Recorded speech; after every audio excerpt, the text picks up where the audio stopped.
जय गौर श्री राधा रमनो विजयते। आप सभी का निमाई पाठशाला के एक और सत्र में बहुत बहुत स्वागत है। आज का ये सत्र बहुत अद्भुत है और बहुत ही अलौकिक है, क्योंकि आज के इस सत्र में हम अपने इस प्रेम पथ पर एक और सीढ़ी ऊपर चढ़ने का प्रयास करेंगे। निमाई पाठशाला के विभिन्न कक्षाओं के माध्यम से हमने ठाकुर जी के प्रति अपनी भक्ति प्रीति को बढ़ाने के विभिन्न जो क्रम हैं, किस प्रकार ठाकुर जी की सेवा होनी चाहिए, किस प्रकार ठाकुर जी का अर्चन होना चाहिए, किस प्रकार ठाकुर जी के दर्शन करने चाहिए, जप करने की विधि, किस प्रकार हमें ठाकुर जी की सेवा को संपन्न करना चाहिए, उनकी श्रृंगार सेवा हो, चाहे उनकी स्नान सेवा हो, चाहे उत्सवों में उनका अभिषेक आदि हो। निमाई पाठशाला की विभिन्न कक्षाओं के माध्यमों से हम आपको एक एक छोटी छोटी बात हर कक्षा के माध्यम से बताते हैं कि आप इसे अपनी सेवा में जोड़कर और सुंदर अपनी सेवा को बनाएं। बार बार ऐसा बताया गया है कि श्री राधा रमण देवजू की प्राप्ति, श्री कृष्ण की प्राप्ति तो तभी संभव है जब श्री कृष्ण स्वयं चाहें कि वो हमें प्राप्त हो, पर उन्हें हम प्राप्त हो ऐसा भाव उनके हृदय में आए।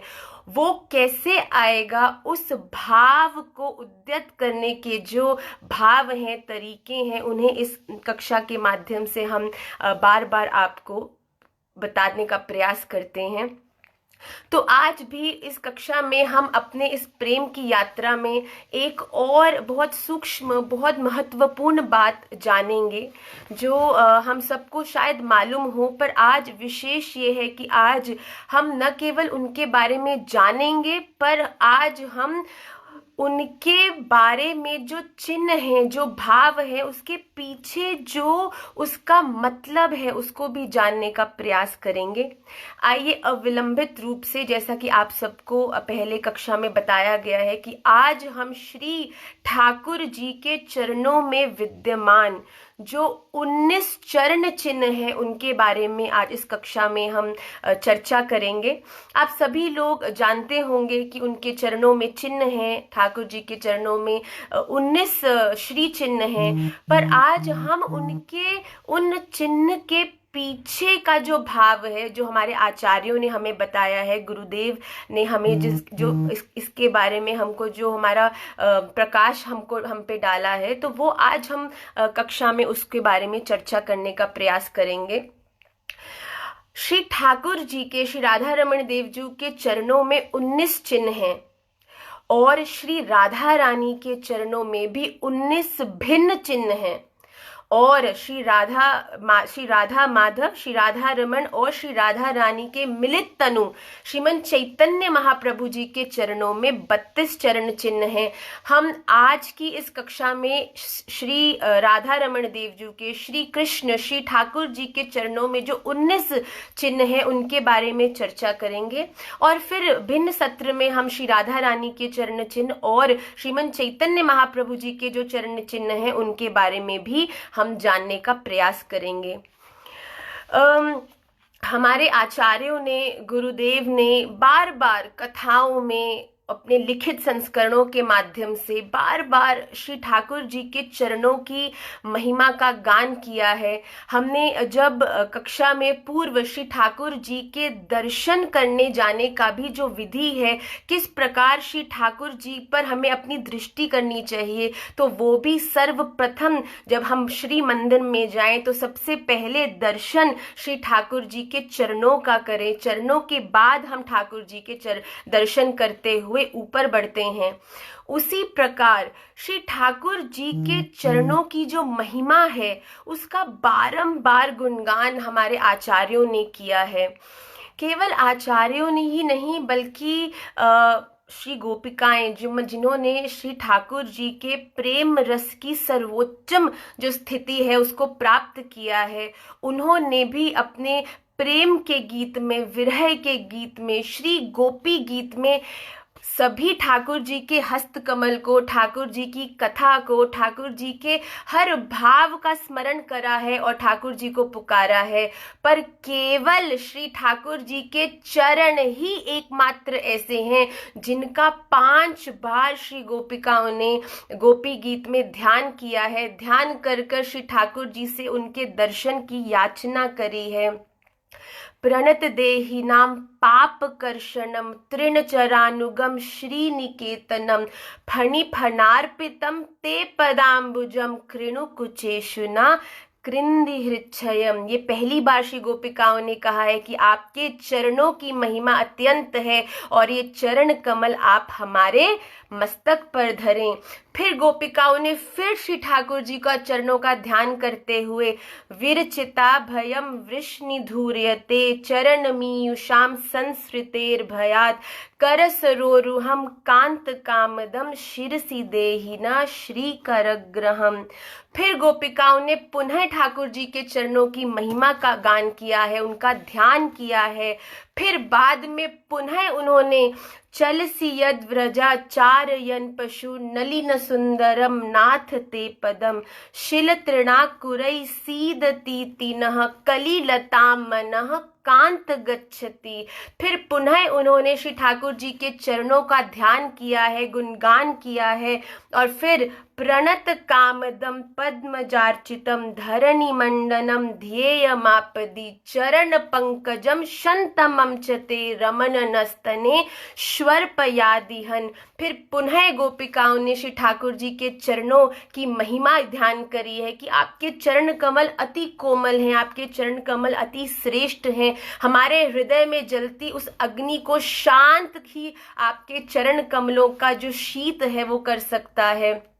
इस प्रकार उन्होंने पुनः उनके जो चरणों की महिमा है उसका गान किया है और फिर आखिरी में यते सुजात चरणाम्बुरुहं स्तनेषु भीताशने प्रियदधि महि कर्कशेषु तेनाटवी मठसि तद् व्यथते न किं स्वेत्कूर्पादिभिर्भ्रमति धीर्भवदायुषां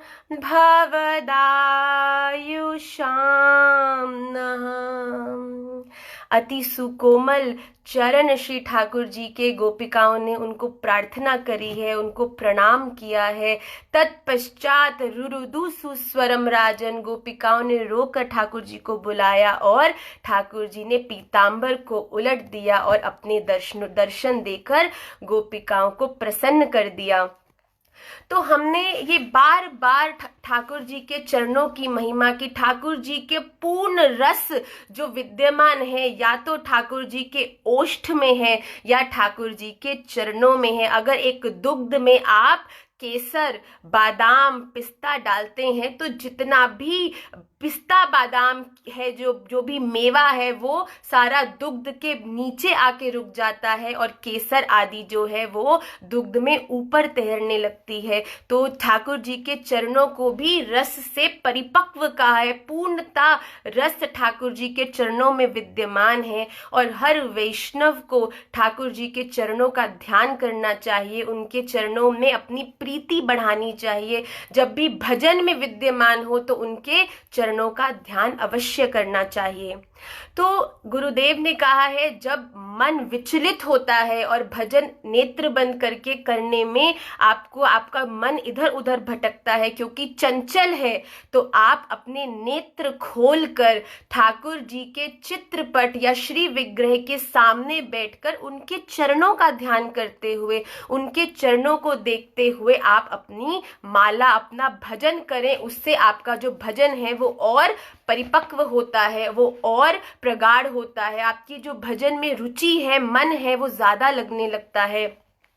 तो आइए आज हम उन्हीं चरणों के बारे में विस्तार से जानते हैं, जो वो चरण जिनका गोपिकाओं ने खूब जिनकी याचना करी है, वो चरण जिनके जिनके आश्रय में श्रीमद् चैतन्य महाप्रभु जी ने शिक्षाष्टकम में रहने के अंतर्गत कहा है, अयि नंद तनुजः किंकरम पतितः मां विस्मे भवाम बुधौ कृपया तव पाद पंकजम स्थित धूलि सदृशम विचिंतय। श्रीमद् चैतन्य महाप्रभु जी ने भी कहा है कि इन चरणों के आश्रय में ही हे श्री राधा रमण आप हमें रखिएगा। तो इन चरणों की जो महिमा है, इन चरणों में छुपा जो रस है, आइए आज उसके बारे में हम इस निमाई पाठशाला के इस छोटे से सत्र के माध्यम से जानने का प्रयास करते हैं। ठाकुर जी के चरणों की महिमा अनंत है, उसमें बहुत से भाव, उसमें बहुत से महाभाव विद्यमान हैं, पर गुरुदेव द्वारा जो हमारी अल्प बुद्धि में जो भाव आया आज उसे हम आपसे शेयर करेंगे। इस कक्षा को प्रारंभ करने से पूर्व आइए एक दृष्टि करते हैं जो श्री राधा रमन देव जी, श्री ठाकुर जी के चरण चिन्ह से युक्त जो चरण है वो किस प्रकार दिखते हैं। आज की कक्षा के जो डिस्क्रिप्शन है, जो आज की कक्षा का आपको इनवाइट प्राप्त हुआ है, उसमें भी आपको इन चरणों के दर्शन प्राप्त हुए हैं। आइए एक बार हम ध्यान से इन चरणों की ओर देखें। आप सब देख सकते हैं, ये श्री ठाकुर जी के चरण हैं जिनमें 19 चरण चिन्ह विद्यमान हैं। क्योंकि ये आपको उल्टा दिख रहा होगा तो ये आप पर फिर भी चरण चिन्ह देख पाएंगे। ये ठाकुर जी का दाहिना पैर है, चरण है जो कि लेफ्ट फुट है, और दाहिना पैर है जो कि राइट फुट है, और ये ठाकुर जी का बायां पैर है जो कि लेफ्ट फुट है। तो आप सभी देख सकते हैं कि इसमें बहुत से चिन्ह विद्यमान हैं। आइए एक एक करके हम इन चिन्हों को पहचानते हैं और उनके बारे में जानने का प्रयास करते हैं। आपके लिए मैंने इसको मार्क किया है, तो हम प्रयास करेंगे कि हम इनको साथ साथ देखें भी और इनके बारे में जानने का प्रयास भी करें। चंद्रार्धम चंद्रार्धम कलशम त्रिकोण धनुषीखम गोस्पदम प्रोष्टिकाम शंखम सव्यपदेथ दक्षिण पदे कोणास्कम स्वस्तिकम चक्रम छत्र युवांकुशम ध्वज पविजंबूर्ध रेखांबुजम विभ्रानम हरि मुनि विंशति महालक्षणार्चिताघ्रिम भजे। श्री ठाकुर जी के चरणों में 19 ये चरण चिन्ह हैं, जिसमें से सर्वप्रथम पहला चरण चिन्ह जिसके बारे में हम चर्चा करेंगे वो है चक्र। जैसा कि आप देख सकते हैं, श्री ठाकुर जी के दाहिने पैर के, ये दाहिना पैर है, ठाकुर जी का जो राइट फुट है उसमें ठाकुर जी के चरण में अंगुष्ठ के नीचे जो पहला चिन्ह है ये है चक्र। तो पहला चिन्ह जो चक्र है उसके बारे में हम आज चर्चा करते हैं। चक्र ठाकुर जी का जो सुदर्शन है, जो चक्र स्वरूप में है, नारायण कवचम में भी आता है, चक्रम युगांता नलतिग्मनेमि भ्रमत समन्तात् भगवत प्रयुक्तम दंदग्धि सनिथैरिमाशुम कक्षम यथा वात सको हुताशः। चक्रम युगांता नलतिग्मनेमि भ्रमत समन्तात् भगवत प्रयुक्तम दंदग्ध ध्यरि सैन्यमाशु कक्षम यथा वात सको हुताशः। कि इस चक्र रूपी जो चिन्ह है, इसको मनस चक्र के साथ हमारे आचार्यों ने इसको जोड़ा है कि मन का जो चक्र है उसको नियंत्रित कैसे किया जाए। मन, काम, क्रोध, लोभ, मोह, मद और मात्सर्य, ये जो 6 शत्रुओं रूपी जो रथ है, इसको चलाने का जो सारथी है वो है मन। हमारा मन इन सभी जो विकार है, इन सभी भावों को उत्पन्न करने वाला है। काम भी मन से होता है, क्रोध भी मन से ही होता है, लोभ, मोह, मद, मात्सर्य, ये सब मन द्वारा जन्म दिए हुए भाव होते हैं। तो इन सबका सारथी, इन सबका संचालक है मन।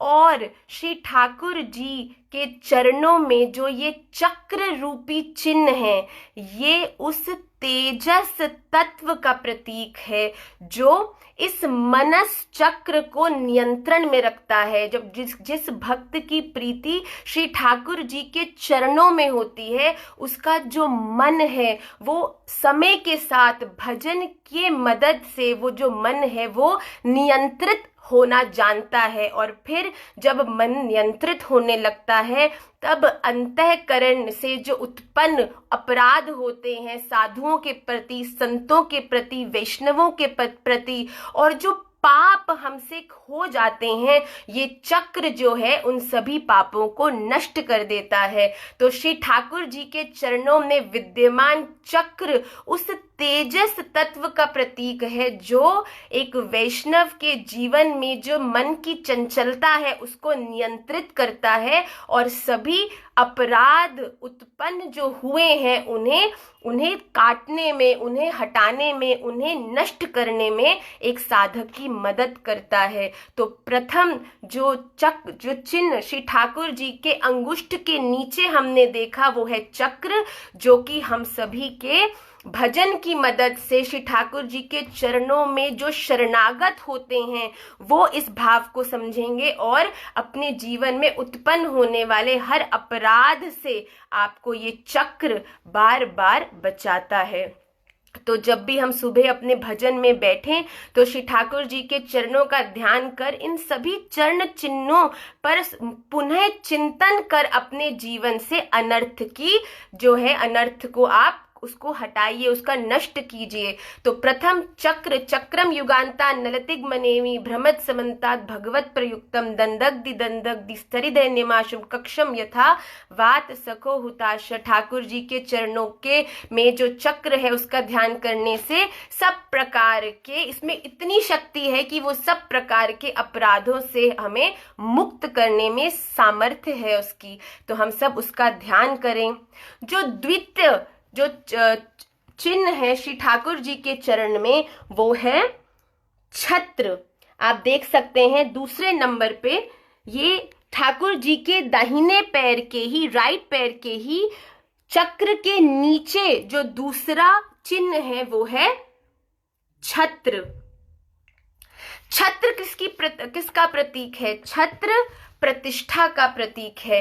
छत्र, हम क्या प्रार्थना करते हैं? एक साधक जो श्री कृष्ण चरणाश्रित है वो ये प्रार्थना करता है कि हम श्री राधा रमण देवजू की जो प्रतिष्ठा है वो हमारे संपूर्ण जीवन, हमारे संपूर्ण हम पर विद्यमान रहे और हम सदा श्री ठाकुर जी की छत्र छाया में रहें।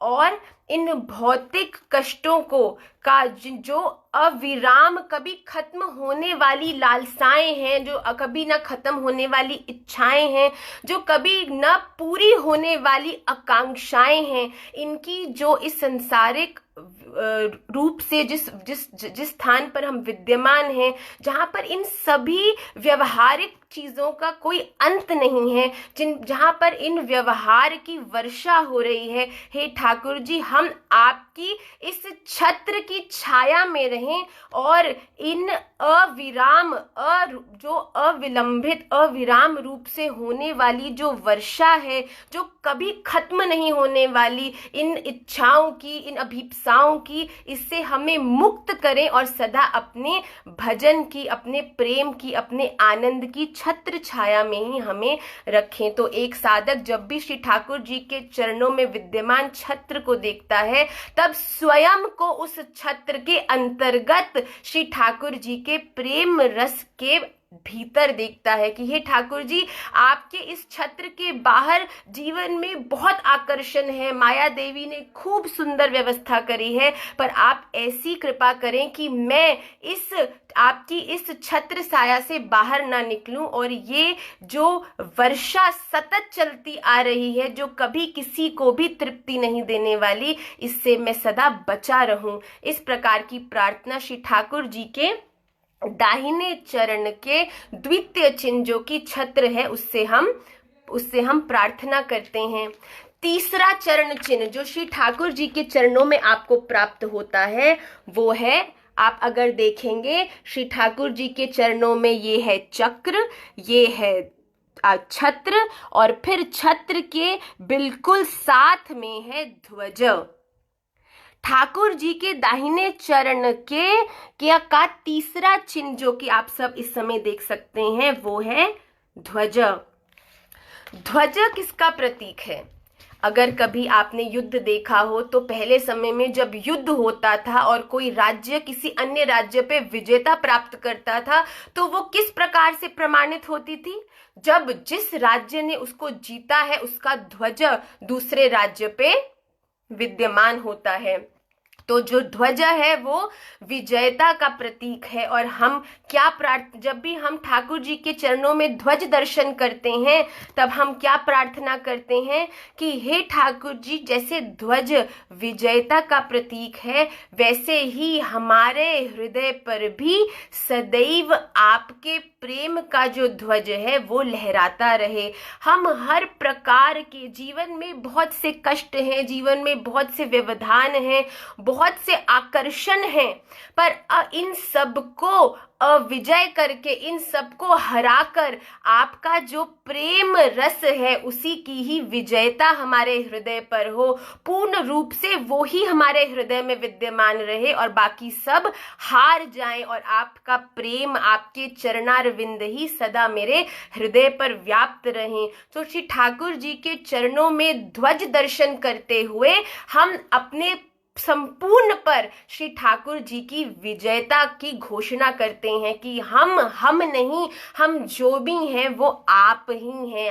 आप ही पूर्ण रूप से हम पर विजय प्राप्त करे हैं, हम हारे हैं और आप जीते हैं। इस प्रकार ठाकुर जी की विजयता का ध्वज सदा हम सभी के हृदय पर लहराता रहे। ये तृतीय जो ठाकुर जी के चरण चिन्ह है उसका जो भाव है, इन सभी चिन्हों के अनंत भाव हैं, इन सभी चिन्हों के बहुत से डेफिनेशंस हैं, पर एक सूक्ष्म सहज जो अर्थ हमारे गुरुदेव ने कथाओं के माध्यम से हमको समझाया उसे हम कक्षा में जानें, जिससे कि जब हम अपना भजन करें तब इन चरण चिन्हों का ध्यान करते हुए ही हम अपनी सेवा में विद्यमान हों। तो हमने 3 चरण चिन्ह अभी तक करे। पहला चरण चिन्ह चक्र। अभी हम ठाकुर जी के दाहिने पैर के चरण चिन्ह कर रहे हैं। दाहिना which is the right foot, दाहिने चरण में पहला चरण चिन्ह किया चक्र, दूसरा किया छत्र, तृतीय किया ध्वज। ठाकुर जी के प्रेम का ध्वज सदा हर वैष्णव के हृदय पर लहराए। और चतुर्थ जो चिन्ह हम करेंगे वो है कमल। ठाकुर जी के श्री चरणों में जो तर्जनी उंगली है, अंगूठे के साथ वाली उंगली है, उसके नीचे ये कमल चिन्ह विद्यमान है। कमल का जो मूल स्वरूप है वो क्या है? जो कमल है वो कीचड़ में उगता है और अपने स्वभाव से कीचड़ में होते हुए भी वो कीचड़ से ऊपर उठकर अपनी जो सुंदरता है उसको व्याप्त करता है। तो श्री ठाकुर जी के चरणों में स्थित जो कमल है वो भी उस हर वैष्णव, हर साधक जो भी श्री कृष्ण चरणाश्रित है उसके बारे में यही बताता है कि इस संपूर्ण दुनिया के कल्मश में एक साधक विद्यमान रहता है। आपने जन्म लिया है तो आपको इस भौतिक जगत के व्यवहार को निभाना ही है और शारीरिक रूप से आप निभाओगे भी, पर एक विशुद्ध साधक का ये आचरण है, स्वभाव है कि वो इन सब कल्मशों में, इस कीचड़ में, इस सब कष्टों में, इस सब भौतिक व्यवहारों में होते हुए भी उस कमल के तरह सुंदर है,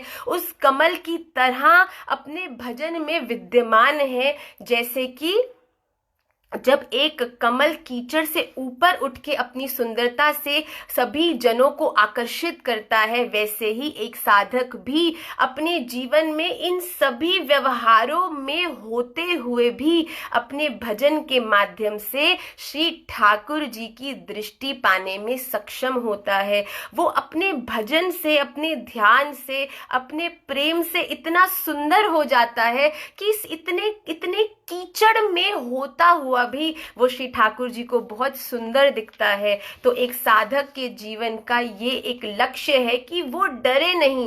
वो अगर बहुत विपरीत परिस्थितियों को फेस कर भी रहा है तो डरे नहीं, क्योंकि भजन इतना सामर्थ्यवान है, भजन इतना शक्तिशाली है कि वो आपको इस कीचड़ में होते हुए भी सुंदर बनाएगा, इतना सुंदर बनाएगा कि श्री ठाकुर जी की दृष्टि पाने के लिए आप बिल्कुल सफल हो जाएंगे। तो अपने भजन को करें। भजन सब करता है। महाराज श्री कहते घर में नहीं बनती भजन करो, कार्य नहीं चलता भजन करो, कुछ नहीं होता भजन करो, क्योंकि जब आप भजन करोगे तो आपका भजन बाकी सब कुछ करेगा। बस धैर्यता से भजन करो, बिना किसी प्रश्न के भजन करो। तो ठाकुर जी के चरणों का जो चतुर्थ चिन्ह है, जो कि कमल है, वो वही व्यक्त करता है कि एक साधक अपने जीवन में अविलंबित रूप से बिना किसी व्यवधान से भजन करता रहे।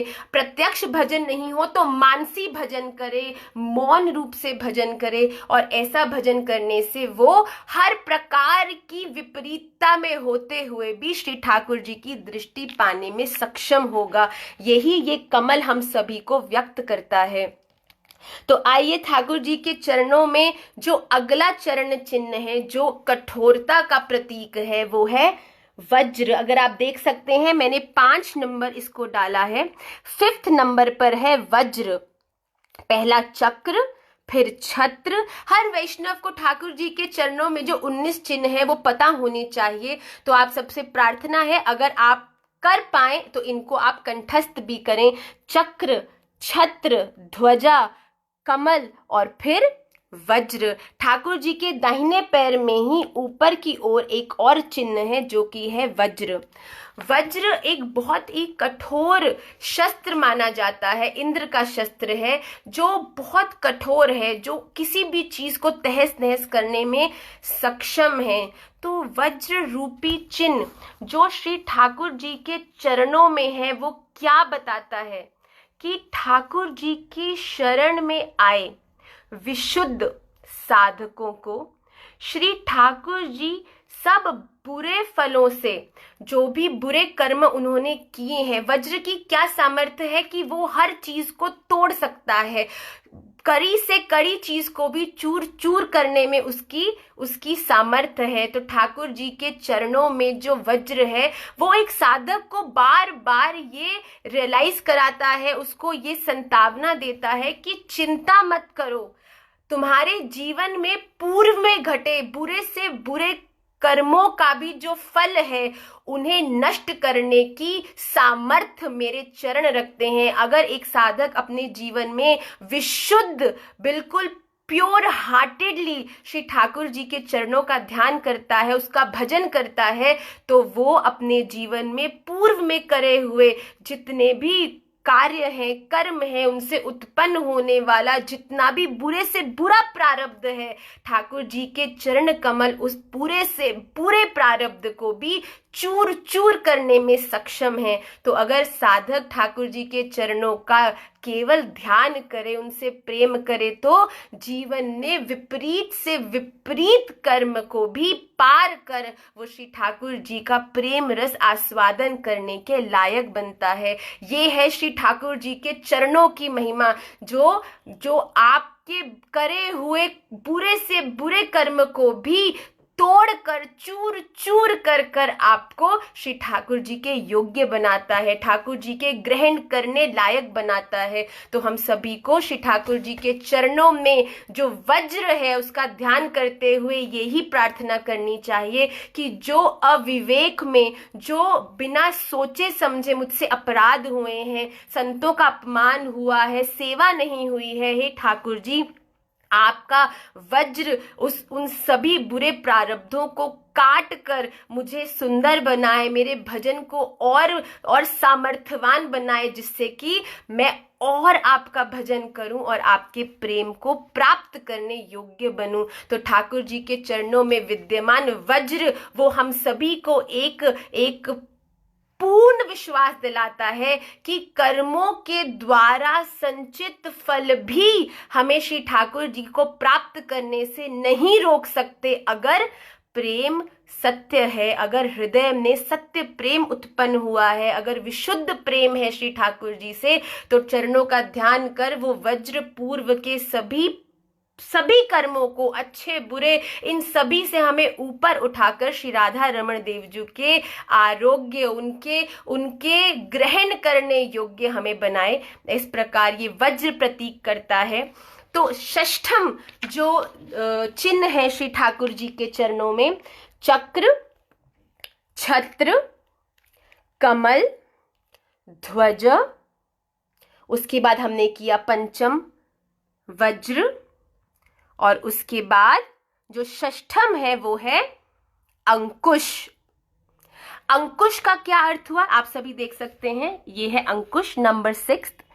इसका मैं जो फोटो है ये कक्षा के बाद आपको ग्रुप पर भी शेयर करूंगी। अंकुश का क्या प्रयोग होता है, आप सभी जानते हैं कि अगर एक हाथी है जो कि मनुष्य से कितना ही कितना ही मल्टीपल टाइम्स वो शक्तिशाली होता है, पर जो हाथी चलाने वाला है वो हाथी का नियंत्रण कैसे करता है, उस अंकुश के माध्यम से। अंकुश एक प्रेरणा शस्त्र होता है जो एक बड़े से हाथी को नियंत्रित करने में एक जो हाथी चलाने वाला है उसका सारथी जो है उसको मदद करता है। वैसे ही हमारे जीवन में ये जो अंकुश चिन्ह है ये किसका प्रतीक है, ये जप, भजन, कीर्तन, परिक्रमा, हमारे जीवन में होने वाला जो भजन है ये वो अंकुश ही है। जैसे अंकुश के लगने पर हाथी जिस प्रकार जो सारथी है वो चाहता है, हाथी बिल्कुल वैसा ही चलता है।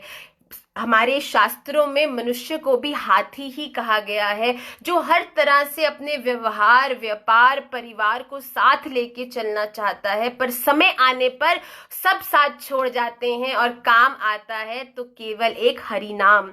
तो वैसे ही ये अंकुश जो चिन्ह है जो हाथी को नियंत्रित करने में सफल होता है, वैसे ही साधक के जीवन में भजन रूपी जो अंकुश है, जो भजन है, कथा है, श्रवणम है, कीर्तनम है, जप है, परिक्रमा है, दर्शन है, ये सब जो विभिन्न भजन के माध्यम हैं, ये सब उस अंकुश की तरह एक साधक के जीवन में व्याप्त हैं, जो बार बार उस साधक को विभिन्न विभिन्न रूप में आकर बताते हैं कि क्या ठाकुर जी को प्राप्त करने का रास्ता है, जो ठाकुर जी को प्राप्त करने का जो पथ है। हाथी को एक लक्ष्य पर पहुंचना है तो जो हाथी चलाता है वो बार बार अंकुश से उसे मारता है और उसे सही रास्ते पर रखता है। तो हमारे गुरुदेव द्वारा हमें भी बहुत सारे ऐसे अंकुश प्राप्त हैं, जप है, भजन है, माला है, दर्शन है,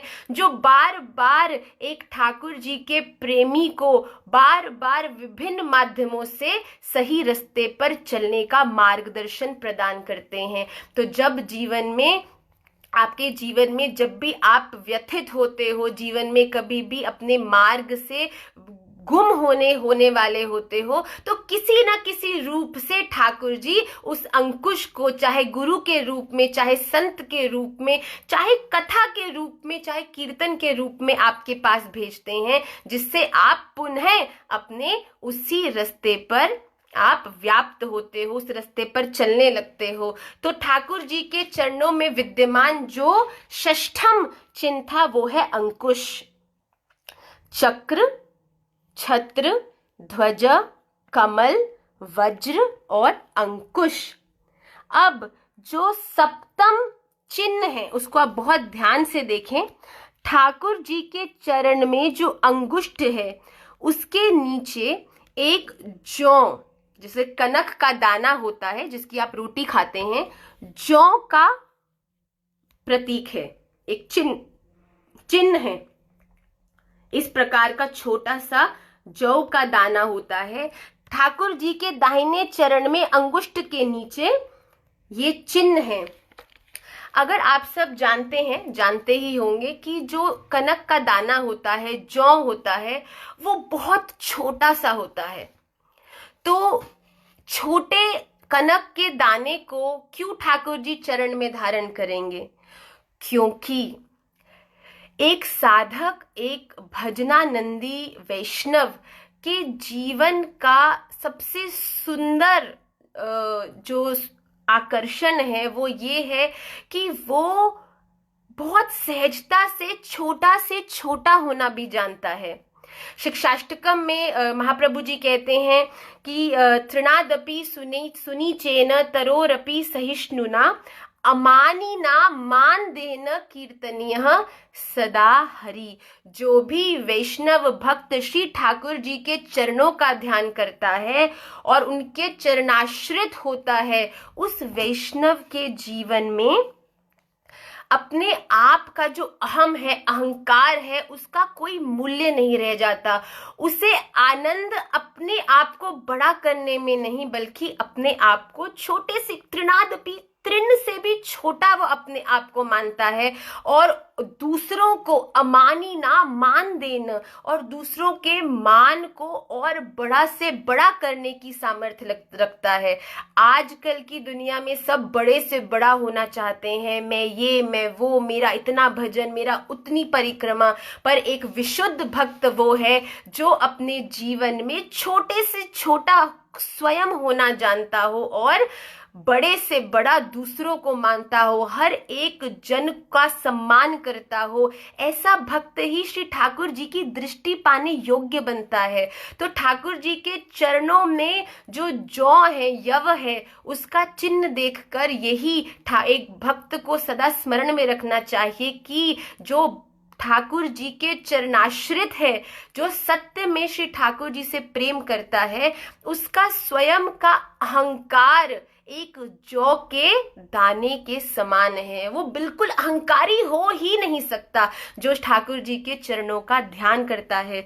तो जब हम प्रतिदिन ठाकुर जी के चरणों में चरण चिन्ह का ध्यान करें, तो इन सभी बातों का ध्यान रखते हुए हम अपने भजन में विद्यमान हो कि हमें अपने आप को बहुत बड़ा करने का प्रयास नहीं करना। हमें अपने आप को छोटे से छोटे होते हुए बड़े से बड़ा भजन अपने जीवन में करना है। इस प्रकार के भाव से आप अपने भजन को संपन्न करें।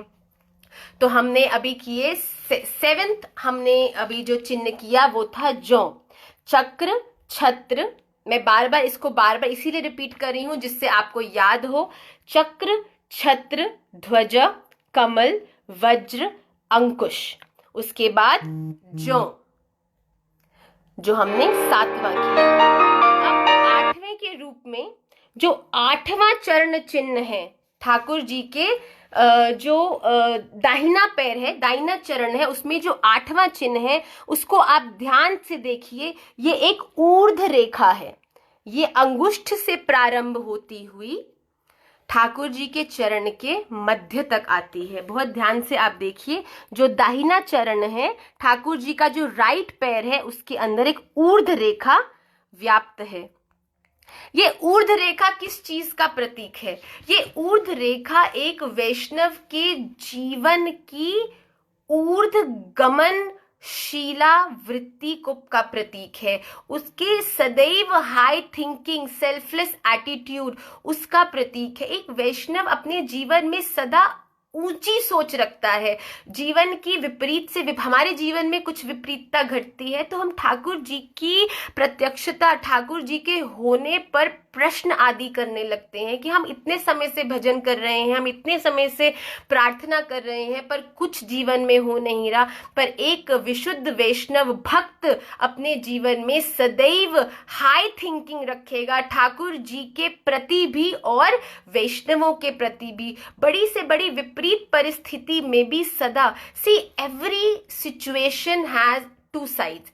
Every coin has two side. ये हम पर निर्भर करता है कि हम क्या देखते हैं और उस देखने के अनुसार हम क्या अपने हृदय में भाव प्रकट करते हैं। It is purely your site that makes a difference. एक सेब मुझे बहुत प्रसन्न करेगा और आपको उतना ही दुखी, क्योंकि आप सेब को नापसंद करते हैं और मैं सेब को पसंद। पर इसमें सेब की कोई गलती नहीं है, सेब तो वही है जो आपके लिए है और मेरे लिए है।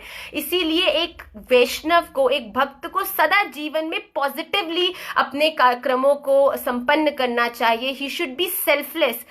आप कुछ भी करते हैं, एंड फॉर दैट मैटर आप अगर भजन भी कर रहे हैं, पर आप सबसे छुपा सकते हैं, दिखने में बहुत बड़े भक्त दिख सकते हैं, पर श्री राधा रमण देव जी जो दिखता है उससे भी भीतर का जानते हैं कि आप ये सब जो कर रहे हैं इसके पीछे जो मूल कारण है ये करने का, वो क्या है। क्या वो श्री राधा रमण देव जी की प्रीति है, या किसी अन्य से किसी प्रकार की कि आपको जेलसी है, या किसी प्रकार की आपकी प्रतिस्पर्धा है। ये सबका सूक्ष्म ध्यान करते हुए एक वैष्णव सदा हाई थिंकिंग, सेल्फलेस एटीट्यूड, सेवा भाव रखते हुए अपने जो जितने भी कर्म हैं उनको संपन्न करता है। तो जो ठाकुर जी के चरणों में ऊर्ध्व रेखा है, जो ऊपर बढ़ती हुई रेखा है, वो एक वैष्णव की थिंकिंग को व्यक्त करती है कि ठाकुर जी के चरणाश्रित जो भक्त है वो सदा अपनी थिंकिंग को हाई रखेगा, अपने जीवन में करने वाले कार्यों को सेल्फलेस रखेगा और ज्यादा से ज्यादा दूसरों की सेवा, परोपकार करने का प्रयास करेगा। बहुत सुंदर ऊर्ध्व रेखा का ये जो भाव है वो श्री ठाकुर जी के जो 8वें चरण चिन्ह ऊर्ध्व रेखा है उससे हमें प्राप्त होता है। 9th जो चरण चिन्ह है ठाकुर जी के दाहिने पैर में, जो 9th है वो है स्वास्तिक। आप सभी देख सकते हैं ठाकुर जी के दाहिने चरण में पीछे की ओर 1 2 3 4, एक नहीं 4 स्वास्तिक विद्यमान है। आप सब बहुत ध्यान से देखिए, 4 स्वास्तिक किस लिए। सबसे पहले हम कुछ भी मंगल करना प्रारंभ करते हैं, हमारे जीवन में कुछ भी अच्छा हो, गृह प्रवेश हो, गाड़ी ली हो, कुछ भी किया हो, सबसे पहले हम स्वास्तिक ही बनाते हैं। क्यों? क्योंकि स्वास्तिक मंगल का प्रतीक है। तो ठाकुर जी के चरण में स्वास्तिक का होना मंगल है। पर 4 स्वास्तिक क्यों? 4 स्वास्तिक चतुर्विध पुरुषार्थों को व्यक्त करते हैं। धर्म, अर्थ, काम, मोक्ष, जो ये चतुर्विध पुरुषार्थ हैं, जो भी श्री ठाकुर जी के चरणाश्रित होता है, जो भी भक्त श्री ठाकुर जी के चरणों में पूर्ण रूप से समर्पित होता है, उसके ये चतुर्विध जो पुरुषार्थ हैं, धर्म, अर्थ, काम, मोक्ष, ये सभी मंगल को प्राप्त होते हैं। मंगल ही मंगल उसके जीवन में व्याप्त होता है। मैं आप सभी से प्रार्थना करूंगी कि जीवन में अपने जीवन को वैसा मत देखें जैसा आप देखते हैं। जीवन में कुछ विपरीतता भी हो रही है तो कहीं ना कहीं आप श्री ठाकुर जी के चरणाश्रित हैं, तो ये सदा याद रखें कि आपके संग जो भी हो रहा है, जो घट रहा है, या तो ये आपके पूर्व कर्मों का जो प्रारब्ध है उसको काटने के लिए विपरीतता आई है, या फिर अगर कोई डेलिब्रेटली आपके संग कुछ गलत करता है तो अपने जीवन की पूर्ण डोर को श्री ठाकुर जी को समर्पित करें। क्योंकि अगर आप उसे सुधारने जाएंगे तो श्री ठाकुर जी समझेंगे कि आप कर तो रहे हैं, आप प्रयास तो कर रहे हैं, कर लेंगे, पर आप जब पूर्ण रूप से समर्पित हो जाओगे, जैसे छोटा बालक को, नवजात शिशु को अपने खाने की, पीने की, सोने की, नहाने की कोई चिंता नहीं है, क्योंकि पूर्ण रूप से अपनी माता पर वो निर्धारित है, अपनी पूर्ण रूप से अपनी माता पर निर्भर है। इसी प्रकार हम भी अपने जीवन में जब पूर्ण रूप में धर्म, अर्थ, काम, मोक्ष, चतुर्विध पुरुषार्थ जो जीवन में व्याप्त होते हैं, उन सभी को श्री ठाकुर जी के चरणों में समर्पित करेंगे, तब मंगल ही मंगल होगा। जो हम देख रहे हैं, अगर मंगल नहीं दिख रहा तो आप इसमें हतोत्साहित नहीं हो, क्योंकि जो आप देख रहे हैं वो सत्य नहीं, पर श्री राधा रमन देव जी ने जो आपके लिए चयन किया है वो अति मंगल और सत्य है, और आपको अभी नहीं तो कभी वो प्रसन्नता ही प्रदान करेगा। इस पूर्ण निष्ठा के संग आप श्री ठाकुर जी को के चरणों में समर्पित हों। तो 4 स्वास्तिक किसका प्रतीक है? धर्म, अर्थ, काम, मोक्ष के मंगल का प्रतीक। कि ठाकुर जी के जो चरणों का ध्यान करता है उसका सदा मंगल ही मंगल होता है हर पुरुषार्थ में। तो इस प्रकार 4 स्वास्तिक है श्री ठाकुर जी के दाहिने चरण में। अब आप देखें, ये हुए 4 स्वास्तिक। अब इनके साथ 4 हैं जामुन के फल, पके हुए जंबू फल, आप सब देख सकते हैं, ये भी 4 हैं। अब ये 4 जामुन के फल क्यों? यहां पर जो ये 4 है ये किसका प्रतीक है? गुरुदेव कहते हैं कि चारों आश्रम जो एक साधक अपने जीवन में जिनके थ्रू जाता है, ब्रह्मचारी, गृहस्थ, वानप्रस्थ और सन्यासी। अब ये पके हुए जामुन क्यों है? ये पके हुए होने का अर्थ है कि चारों आश्रमों में कर्मों की परिपक्वता ही जामुन के पके होने का प्रतीक है। आप जिस क्षण जिस आश्रम में विद्यमान है, अगर आप ब्रह्मचारी हैं तो ब्रह्मचारी होते हुए ब्रह्मचर्य के अंतर्गत जो कर्म आते हैं उन्हें करना। जब आप गृहस्थ हैं तो गृहस्थ के अंतर्गत जितने भी कर्म आते हैं, अगर आप ब्रह्मचारी हैं, ब्रह्मचारी होते हुए गृहस्थ के कार्य करेंगे, या गृहस्थ हैं, गृहस्थ होते हुए सन्यासी जैसा आचरण करेंगे, तो श्री ठाकुर जी के चरणाश्रित आप होने के लिए आप तैयार नहीं हैं, बल्कि श्री ठाकुर जी के चरणों में व्याप्त 4 पके जंबू जो फल है वो यही प्रतीक है कि आप अपने आश्रम में होते हुए उसके अनुसार अपने कर्मों को संपन्न करें। एक साधक सदैव अपने आश्रम का ध्यान रखते हुए ही अपनी मर्यादा का चयन करता है, उसको तय करता है और फिर उसके अंतर्गत ही अपने कार्य को करता है। तभी श्री ठाकुर जी की प्रसन्नता होती है और उन्हें उनके प्रेम रस की प्राप्ति होती है। तो ठाकुर जी के श्री चरण में जो हमने जो 10वां चरण चिन्ह किया है वो है 4 पके हुए जामुन के फल। जो 4 स्वास्तिक थे वो थे चतुर्विध पुरुषार्थ, धर्म, अर्थ, काम, मोक्ष का मंगल, और फिर जो 4 जंबू फल है पके हुए वो जो चारों आश्रम हैं उनके अनुसार करा हुआ कर्म इसका प्रतीक है। उसके बाद जो 11वां एकादश जो चिन्ह श्री ठाकुर जी के चरणों में आपको देखने को प्राप्त होता है वो है दाहिने चरण का, ये आखिरी चिन्ह है। ठाकुर जी के दाहिने चरण में 11 चिन्ह है और ठाकुर जी के जो बाहिना चरण है उसके अंदर 8 चिन्ह व्याप्त हैं। तो ये टोटल 19 चिन्ह श्री ठाकुर जी के चरणों में हैं। तो जो आखिरी चिन्ह दाहिने चरण का है वो है अष्टकोण।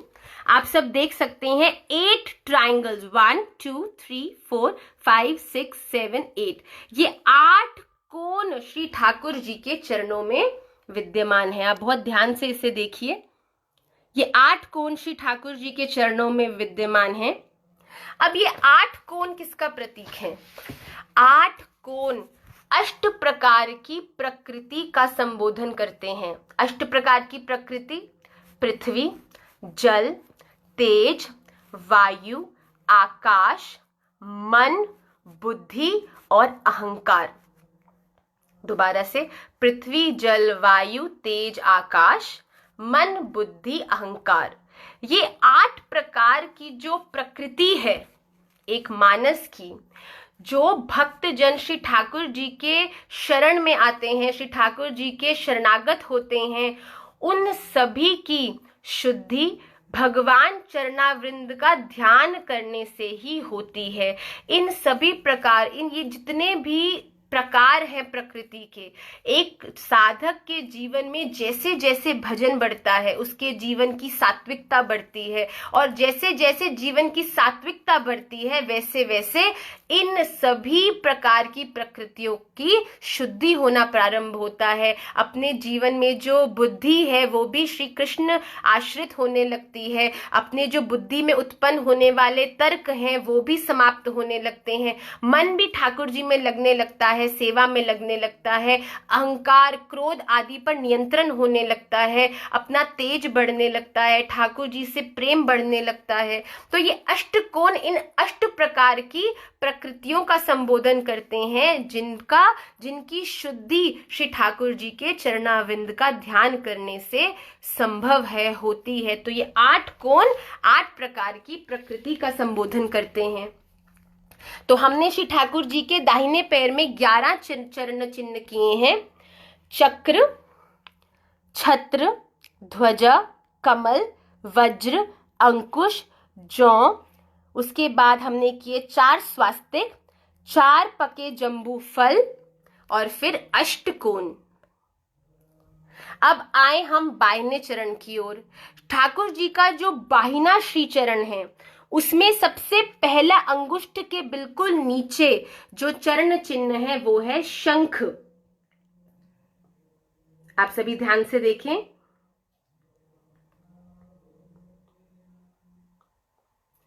शंख किसका प्रतीक है? शंख घोषणा करता है। जब भी किसी चीज की अनाउंसमेंट करनी होती है, घोषणा करनी होती है, तब शंख बजाया जाता है। तो शंख घोषणा का प्रतीक है, और विशेष रूप से युद्ध आदि में जो शंख है उसे विजय की घोषणा, जब एक पक्ष जीत जाता है तो उसकी ओर से शंख बजाया जाता है कि अब युद्ध समाप्त और ये जो है युद्ध में जीत चुके हैं।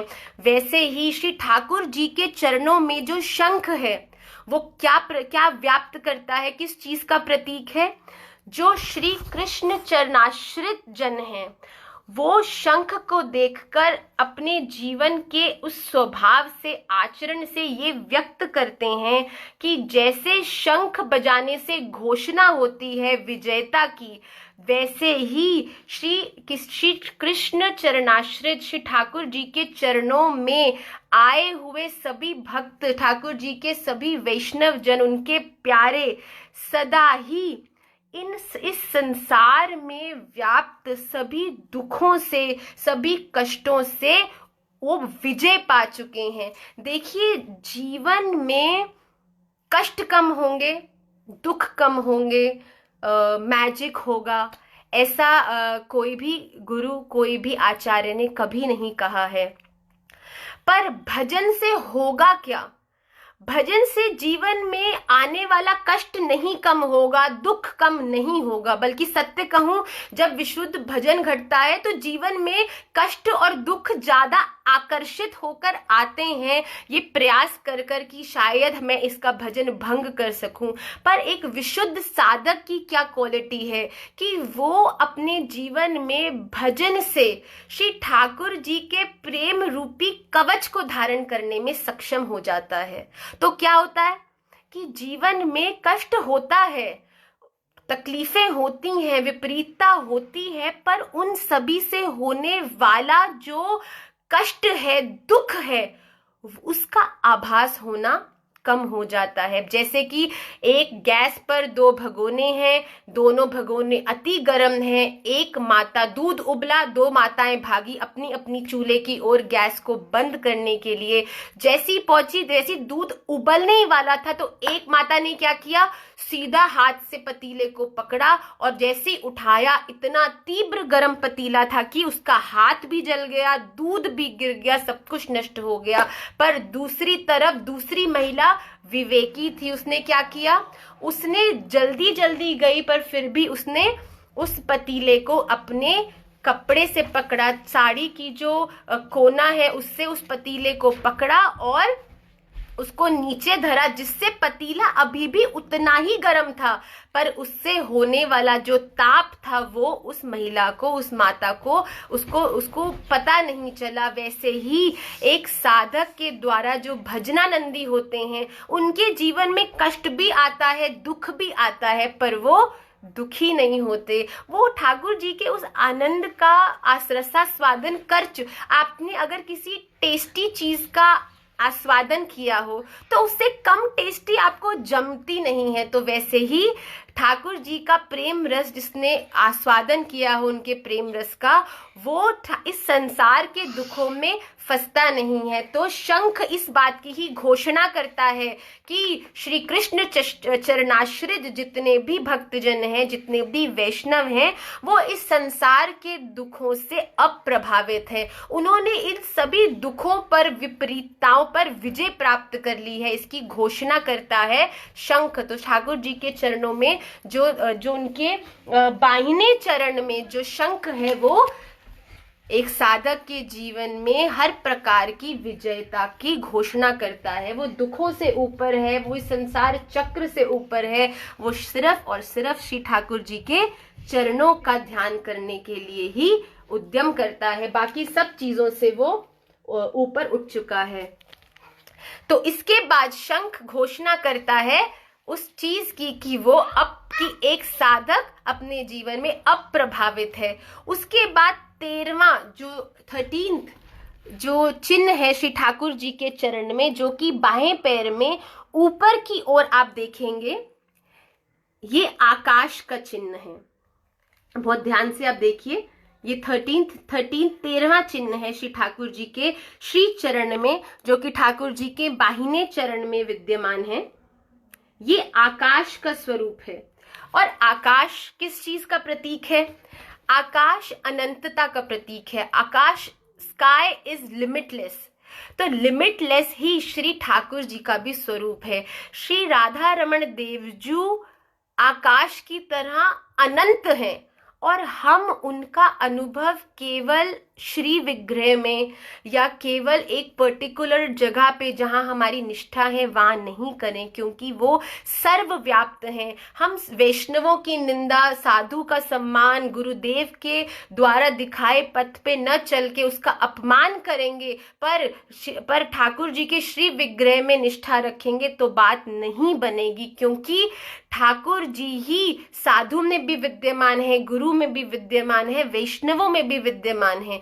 तो आकाश चिन्ह हमने बार बार ये याद दिलाता है कि हम श्री ठाकुर जी को केवल उनके श्री विग्रह तक सीमित कर, केवल वहीं तक ही अपने परोपकार को या अपने भाव को सीमित ना करके श्री ठाकुर जी का अनुभव हर लता, हर पता, हर फूल, हर कीट, हर वैष्णव, हर जानवर, हर भक्त, हर गुरु, हर आचार्य में उनका दर्शन करें। जब दृष्टि में हर जगह श्री ठाकुर जी होंगे तो कभी अपराध होने की संभावना ही नहीं रहेगी। जब हर जगह प्रिय दिखेगा तो हर एक से प्रेम होगा, हर एक का सम्मान करने का मन करेगा। तो आकाश जो चिन्ह है वो इसी चीज का प्रतीक है कि ठाकुर जी की जो अनंतता है उसका अनुभव हम हर जगह करें। मंदिर के अंदर करें तो मंदिर के बाहर भी करें। ऐसा नहीं हो कि कहीं मंदिर के अंदर ध्यान करें पर बाहर अपराध बने, जिससे कि हम ठाकुर जी के योग्य होने में असफल हो जाएं। हमें हर तरह से प्रयास करना है कि वो दृष्टि, वो हम किस प्रकार, ये भौतिक जगत में सुंदर लगना हो तो आंखों में बहुत लगा सकते हैं, मुख पर बहुत लगा सकते हैं, कुंडल, बाल, कुछ कुछ करके सुंदर, जो प्राकृतिक नेत्र हैं उनको सुंदर लग सकते हैं, पर श्री ठाकुर जी के अप्राकृतिक नेत्रों को सुंदर लगने के लिए जो भी प्रयत्न है वो यही है कि आप अपने भजन को, सेवा को, अपनी भाव को, स्वयं को और सुंदर बनाएं। अपने आप को बड़ा करने की बजाय अपने आप के भावों को, अपने हृदय को बड़ा करें, जिसमें श्री ठाकुर जी आकर विद्यमान हो, ऐसा प्रयास करें। तो आकाश ठाकुर जी का स्वभाव है। तो ठाकुर जी को न केवल श्री विग्रह बल्कि हर एक चीज में आप देखने का प्रयास करें, जिससे जीवन और सुंदर होने लगेगा। तो आकाश ठाकुर जी के बाएं चरण का 13वां चिन्ह है। उसके नीचे आप देखेंगे 14वां चिन्ह जो है श्री ठाकुर जी के बाएं चरण में जो 14वां चिन्ह है, और जो बाईवें चरण का तृतीय चिन्ह, पहला शंख, दूसरा आकाश, तृतीय धनुष। जो ये धनुष चिन्ह है, आप बहुत ध्यान से देखिए। धनुष किस चीज का प्रतीक है?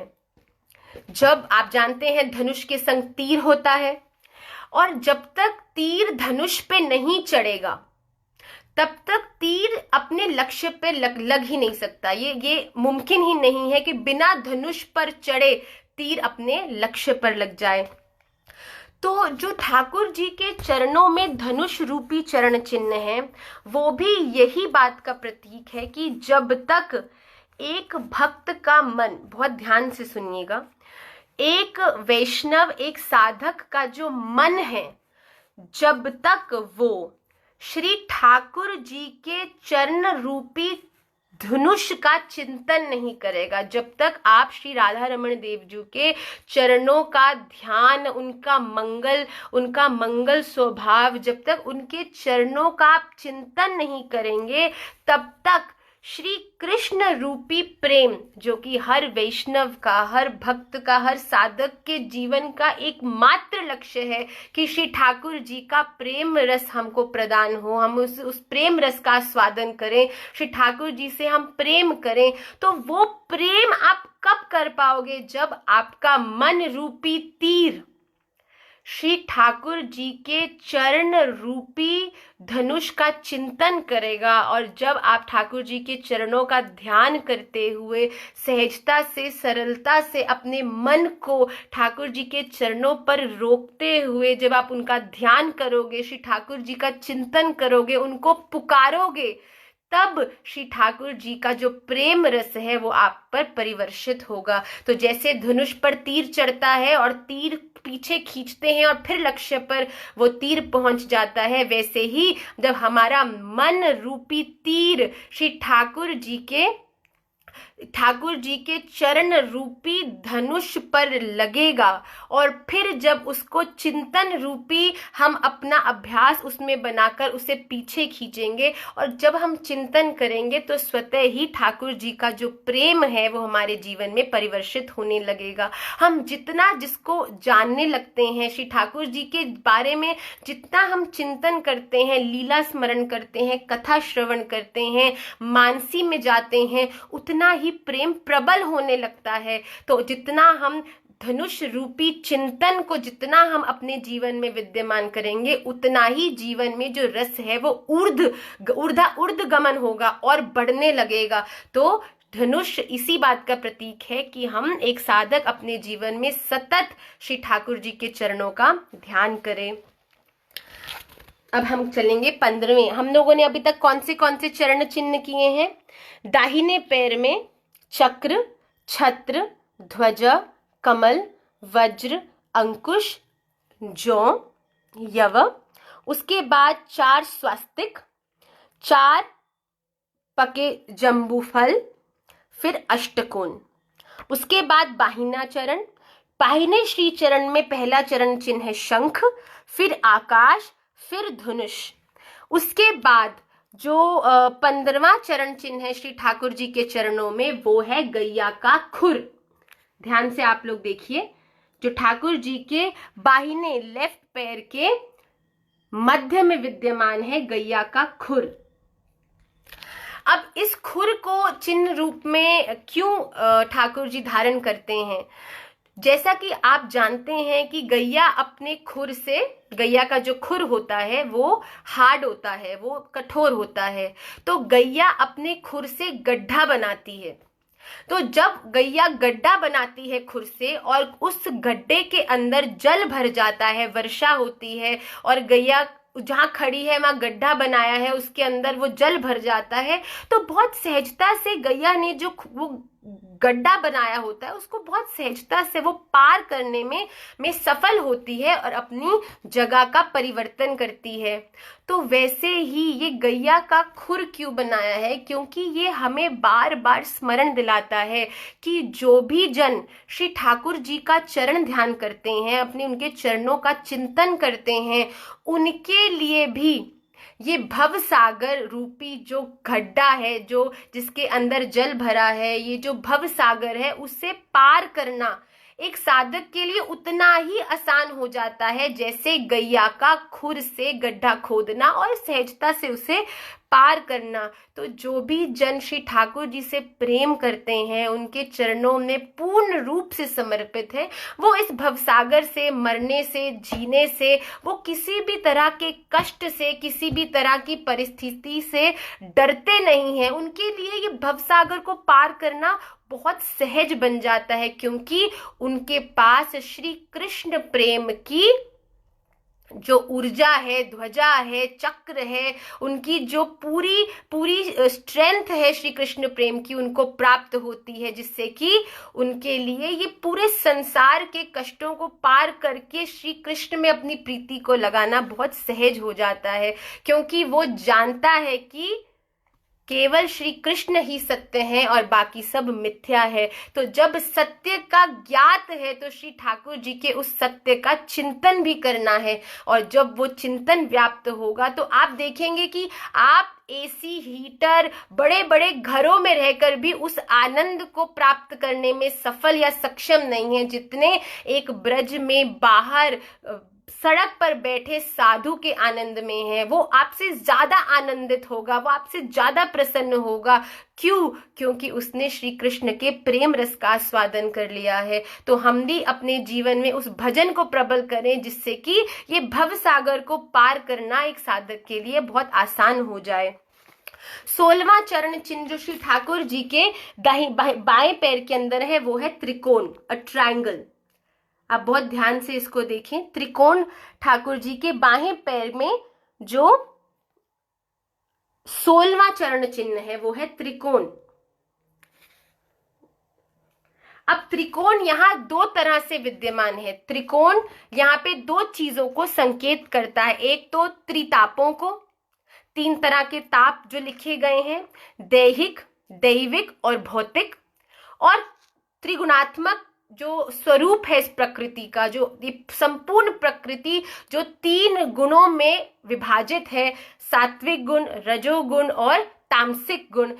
ये तीनों जो गुण हैं और ये तीनों जो ताप है, जो भी भक्त जन श्री ठाकुर जी के चरणों का ध्यान करते हैं, वो जो ठाकुर जी के चरण हैं वो गुणातीत हैं, वो इन सभी गुणों से ऊपर हैं। उन्हें किसी भी प्रकार के ताप का स्पर्श भी नहीं है और वो हर प्रकार के गुणों से ऊपर हैं। तो जो त्रिकोणता है ठाकुर जी के चरणों में, वो यही व्याप्त करती है कि जो भी साधक, जो भी वैष्णव श्री ठाकुर जी के चरणों का ध्यान करता है, वो इस संसार में व्याप्त हर गुण और हर ताप से मुक्त होने में सक्षम होता है। वो इस संसार के संसार के ताप उसे व्यथित नहीं करते, उसको अप्रभावित रहता है, उसको प्रभावित नहीं करते संसार के ताप। और सात्विक, राजसिक और तामसिक इन सभी गुणों से ऊपर श्री ठाकुर जी के प्रेम रूपी गुण का आस्वादन करके एक साधक सदा आनंदित रहता है। तो त्रिकोण जो त्रिताप है और त्रिगुणात्मक स्वरूप है इस सृष्टि का, उसको व्यक्त करता है कि एक साधक इन सभी से परे होने में सक्षम होता है जो श्री ठाकुर जी के चरणों का इस प्रकार से ध्यान करता है। उसके बाद जो 17th श्री ठाकुर जी के चरणों में जो चिन्ह है वो है कलश। आप सब बहुत ध्यान से देखिए। श्री ठाकुर जी के चरणों में त्रिकोण के आसपास 4 कलश हैं और ऐसा कहा जाता है कि ये जो कलश हैं ये स्वर्ण कलश हैं। श्री ठाकुर जी के चरणों में 4 स्वर्ण कलश हैं, ठाकुर जी के बाहिने चरण के मध्य में, त्रिकोण के आसपास।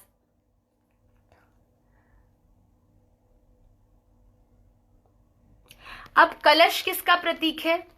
कलश आप कलश में रस भरते हैं, कलश आप जब भी रखते हैं उसमें कुछ भर के रखते हैं। तो श्री ठाकुर जी के चरणों में तो चार चार कलश हैं, और ठाकुर जी के चरणों में विद्यमान कलश में क्या भरा होगा? श्री ठाकुर जी का प्रेम रस। तो ठाकुर जी के चरणों में भर भर के उस आनंद की व्याप्ति है, वो आनंद विद्यमान है। चार चार कलशों में उस रस को ठाकुर जी ने डालकर भर कर रखा है। तो श्री कृष्ण चरण कमल शुद्ध सुधा रस का स्वर्ण कलश धारण किए हैं। ठाकुर जी के चरणों में विशुद्ध सुधा रस, श्री ठाकुर जी के प्रेम रस, विशुद्ध प्योरेस्ट ठाकुर जी का जो प्रेम रस है वो श्री ठाकुर जी के चरणों में विद्यमान है, और उन्हें वो कलश, स्वर्ण कलश में धारण किए हुए हैं। और जो भी साधक, जो भी शरणागत उनका ध्यान करता है, वो उस रस का आनंद लेता है, और उस रसापान को करके उसको संपूर्ण जीवन और किसी भी चीज की पपीप्सा नहीं रहती, उसे किसी भी चीज की आवश्यकता नहीं रहती। तो ठाकुर जी के चरण रस से भरे हैं। चार चार बड़े बड़े स्वर्ण कलशों में ठाकुर जी ने रस को भर के अपने चरणों में विद्यमान किया है। तो ठाकुर जी के जो चरणों का ध्यान करते हैं उनके जीवन में भी श्री ठाकुर जी का प्रेम रस भर भर के विद्यमान होता है। और इन सभी चीजों को, इन सभी आचरण में उतारने योग्य भावों को जब तक एक साधक जीवन में अभ्यास से उतारेगा नहीं, तब तक इनका अनुभव करना आपको कठिन पड़ेगा। पर जीवन में धीरे धीरे बार बार स्वतः श्रवण करके, बार बार दर्शन करके, बार बार अपने जीवन में स्वयं को याद दिलाते हुए हमें आगे बढ़ना है कि एक ठाकुर जी के प्रिय को कैसा होना चाहिए। मैं ऐसा बिल्कुल नहीं समझती कि जीवन से क्रोध शून्य हो जाएगा, जीवन से हर प्रकार का विकार शून्य हो जाएगा। पर एक भक्त को ये सदा याद रखना चाहिए, स्मरण रखना चाहिए कि जीवन में कभी क्रोध आ गया, अगर आज मुझसे क्रोध हो गया तो मैं ये ध्यान रखूं कि अगर मैंने क्रोध किया है तो निश्चित मैं प्रेम भी करूं। मैं ये नहीं कह रही कि आप अपने जीवन के विकारों को शून्य कर दो, ये करना संभव नहीं है। पर मैं ये चाहती हूं कि आप अपने जीवन के प्रेम को बढ़ाओ, आप अपने जीवन के गुणों को बढ़ाओ, आप ठाकुर जी का भजन, प्रेम, उनके प्रति किए गई सेवा, औरों के प्रति सेल्फलेस परोपकार जो आप करते हैं उसको बढ़ाओ। जब जीवन में क्रोध होगा तो आपको डेलिब्रेटली याद करके प्रेम भी करना है। अगर पता चला आज मैंने किसी के बारे में कुछ गलत बोल दिया, मुझसे अपराध बना है, तो उस अपराध के होने के बाद प्रयास करके अगर कुछ गलत कहा है, कुछ बुरा कहा है, तो आपकी ड्यूटी है कि आप अब कुछ अच्छा भी कहें। जब आप इस अभ्यास में आएंगे कि अरे मैंने इन दी मोमेंट ऑफ हीट, मैंने गुस्से में आज मैंने गलत बोल दिया, तो अब मैं सही बोलूंगी, तो आप कुछ अच्छा भी बोलें। और जब जीवन में बार बार सेल्फ करेक्शन होगा कि अरे मैंने ऐसे कर दिया, मुझे इसको इम्प्रूव करना है, तो जब हम ऐसे करेंगे ना, तो जीवन में, जैसा कि मैंने कहा कि अगर आपको टेस्टियर चीज का टेस्ट होगा तो अपने आप जो अनटेस्टी चीज होगी उसका आप त्याग कर दोगे। आपको क्या छोड़ना है उस पर ध्यान नहीं देना, आपको ठाकुर जी को पकड़ना है, आपको उस पे सबसे ज्यादा ध्यान देना है कि आप अच्छा करने की कोशिश करते जाओ। गलती होगी तो कोई बात नहीं, बार बार जब अच्छा अभ्यास बन जाएगा, अच्छा स्वभाव बन जाएगा, तो अपने आप ही जीवन में अच्छा होने लगेगा। तो आप अपने विकारों पर कंसंट्रेट नहीं करें, क्योंकि आप जिस पर कंसंट्रेट करेंगे आप वो ही इंटेंशनली अनइंटेंशनली करेंगे। अगर आप कहेंगे मैं क्रोध नहीं करूंगी, क्रोध नहीं करूंगी, तो आप ये भी ध्यान रखें कि जितनी बार आप नहीं करूंगी कह रही हैं, उतनी बार आप क्रोध को भी याद कर रहे हैं। और जब तक क्रोध को याद करेंगे तब तक क्रोध जा ही नहीं सकता। एक वैष्णव को जीवन में बार बार ये याद दिलाना है कि मैं प्रेम करूंगी, मैं प्रेम करूंगी, मैं प्रेम करूंगी, मैं प्रेम करूंगी। और जब इस प्रकार का भाव स्वतः बार बार अभ्यास से डेलिब्रेटली अपनी बुद्धि का इस्तेमाल करते हुए आप याद करेंगे अपने आप को, तो धीरे धीरे स्वभाव में प्रेम घटने लगेगा। जब हम लोग किसी किसी चीज का बार बार चिंतन करते हैं, सोते बैठते उठते वही हमको याद आता है। तो जब हम कहेंगे मैं प्रेम करूंगी, मैं प्रेम करूंगी, मैं प्रेम करूंगी, मैं प्रेम करूंगी, तो प्रेम हमारा स्वभाव बनता है। तो हमें अपने जीवन में अच्छा जोड़ना है। जब अच्छा जुड़ जाएगा तो बुरा अपने आप अंतर ध्यान होने लगेगा। तो हम अच्छाइयों पर ध्यान दें, बुराइयों पर नहीं। तो आइए, हम लोगों ने अभी जो 4 स्वर्ण कलश श्री ठाकुर जी के बाहिने चरण में विद्यमान है उनके बारे में जाना, जो रस से भरे हैं। जो भी श्री ठाकुर जी का ध्यान करते हैं, श्री ठाकुर जी अपने प्रेम रस का उन्हें भर भर के आनंद, उनको रसास्वादन कराते हैं, जिससे प्रेम जीवन में घटने लगता है। तो उसके बाद 18वां जो चरण चिन्ह है वो है श्री ठाकुर जी के चरणों में अर्धचंद्र, आधा चंद्र। हम सभी ने गुरुदेव द्वारा श्रीमद् भागवतम में बार बार सुना है समुद्र मंथन का प्रसंग। जब समुद्र मंथन हुआ और समुद्र से विष निकला, तो सबने कहा कि विष कौन धारण करेगा। तो भोलेनाथ वहां पर थे, तो देवताओं ने कहा कि आप इसे धारण करें, ये धारण करने की आप में ही पूर्ण रूप से आपकी ही सामर्थ्य है। तो भोलेनाथ ने जो विष था उसे अपने कंठ में धारण किया। अब फिर जब समुद्र मंथन हुआ तो वहां समुद्र मंथन में अर्धचंद्र निकला। अर्धचंद्र जो है, चंद्रमा जो है, वो शीतलता का प्रतीक है। तो जब अर्धचंद्र निकला तो देवताओं ने सोचा कि भोलेनाथ को बहुत जलन हो रही होगी, क्योंकि इतना विष धारण करे हैं अपने कंठ में। तो देवताओं ने प्रार्थना करी भोलेनाथ से कि ये जो अर्धचंद्र आया है उसे भी आप ही धारण करो, जिससे कि कंठ में जो विष है उसे शीतलता प्राप्त होगी, आपको उससे ठंडक मिलेगी। वैसे ही जो भक्त जन है वो भी ठाकुर जी के चरणों का ध्यान करते हैं।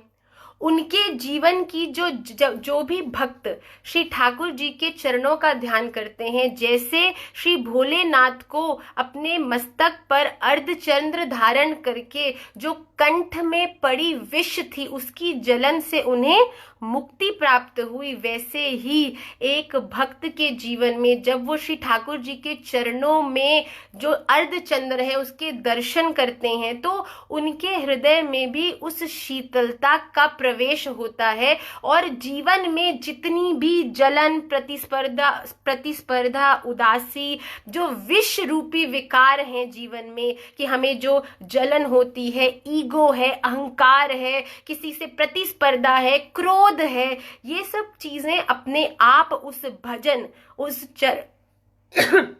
जो चरण है उनमें इतनी शीतलता है। जब आप अपने भजन में व्याप्त होकर श्री ठाकुर जी के चरणों का ध्यान करते हैं, तब आप जब उन चरणों में व्याप्त इन सभी चरण चिन्हों का ध्यान करते हैं, तब उन चरणों से प्राप्त होने वाली शीतलता, वो ठंडक आपको अपने जीवन के इन सभी विष रूपी विकार जो हैं उनसे ठंडकता प्रदान करती है। आप जब ठाकुर जी के हो जाते हो, फिर औरों से किसी प्रकार की जलन, प्रतिस्पर्धा होना संभव ही नहीं। तो जब आपका भजन बढ़ता है, तब आपके हृदय में वो शीतलता, ठाकुर जी के चरणों का चिंतन करने से आपके हृदय में वो एक कामनेस, पीस, सैटिस्फैक्शन व्याप्त होती है कि फिर और किसी प्रकार की जलन जीवन में रह ही नहीं जाती। केवल एक ही जलन रह जाती है, वो स्वयं श्री कृष्ण विरह रूपी जलन होती है। श्री कृष्ण से विरह ही एकमात्र प्रेम को बढ़ाने वाली भी होती है, उस रस को बढ़ाने वाली, उसको एक साधक को विरह में रुलाने वाली भी। फिर जीवन की और कोई भी गतिविधि एक साधक, एक वैष्णव को प्रभावित नहीं कर सकती, जब जीवन संपूर्ण रूप से ठाकुर जी के चरणों में समर्पित हो जाता है। तो अर्धचंद्र ठाकुर जी के चरणों में उस शीतलता का प्रतीक है। जैसे विष को भोलेनाथ ने अर्धचंद्र के माध्यम से ठंडक पहुंचाई अपने स्वयं को, वैसे ही हम भी अपने जीवन में व्याप्त इन सभी जलनों को इस भजन रूपी अर्धचंद्र की शीतलता से शांत करें। ऐसा श्री ठाकुर जी के 18वें जो चरण चिन्ह है, जो कि अर्धचंद्र है, उससे हमें संकेत प्राप्त होता है। और जो 19वां चरण चिन्ह है श्री ठाकुर जी के चरणों में, जो कि है मीन, मछली। आप सब देख सकते हैं ठाकुर जी के चरण में सबसे नीचे, बाहिने चरण में सबसे नीचे है मछली। तो मछली मछली किस चीज का प्रतीक है? मछली जल पर इस प्रकार निर्भर होती है कि अगर आप मछली को जल से बाहर निकालें तो वो कुछ समय भयंकर तड़पती है, और भयंकर तड़पने के बाद भी अगर पुनः उसे जल में नहीं डाला जाए तो वो अपने प्राण त्याग कर देती है। तो वैसे ही एक भक्त के लिए भी ठाकुर जी से विरह, ठाकुर जी से जो विरह है, उनसे जो बिछड़ना है, उनसे जो दूरी है, वो वैसे ही एक अनस्टेबल करती है। श्री शिक्षाष्टकम में महाप्रभु जी कहते हैं, युगायतम निमेषेन चक्षुषा प्राविशायितम शून्यायतम जगत सर्वम गोविंद विरहेन में, कि श्री ठाकुर जी से एक निमिष मतलब एक पलक झपकना, जैसे कि हमने ये निमिष हुआ, एक सेकंड जो निमिष होता है, कि ठाकुर जी से एक निमिष का विरह भी हमारे लिए युगों का जो विरह है उसके समान है। और ठाकुर जी के विरह में ये संपूर्ण जगत मेरे लिए शून्य है, वो कोई भी मेरे लिए कोई भी मूल्य नहीं है उसका। तो एक मछली जो चरण चिन्ह है, उसके माध्यम से हम यही प्रेरणा लेते हैं कि हम भी इस जीवन में हर चीज के बिना रह पाए, पर श्री हरिनाम के बिना नहीं रहें। श्री हरिनाम के बिना रहने से तो अच्छा है कि ये शरीर, ये मनुष्य एक अपॉर्चुनिटी है, हर एक जीव को, ये मनुष्य जीवन इज एन अपॉर्चुनिटी, ये ह्यूमन लाइफ एक अपॉर्चुनिटी है, गिफ्ट है श्री राधा रमण देवजू का हम सबको, कि हम इस देह में होकर उनकी प्राप्ति कर सकें। वरना कितनी योनियों में पुनः जन्म लेने के बाद फिर हमें ये अपॉर्चुनिटी मिलेगी कि हम शायद श्री ठाकुर जी को प्राप्त कर सके। पर जब ये अपॉर्चुनिटी हमारे हाथ में है, ये मनुष्य देह ही है जिसमें आप श्री राधा रमण देवजू की प्रत्यक्ष प्राप्ति करने में सफल हो सकते हैं।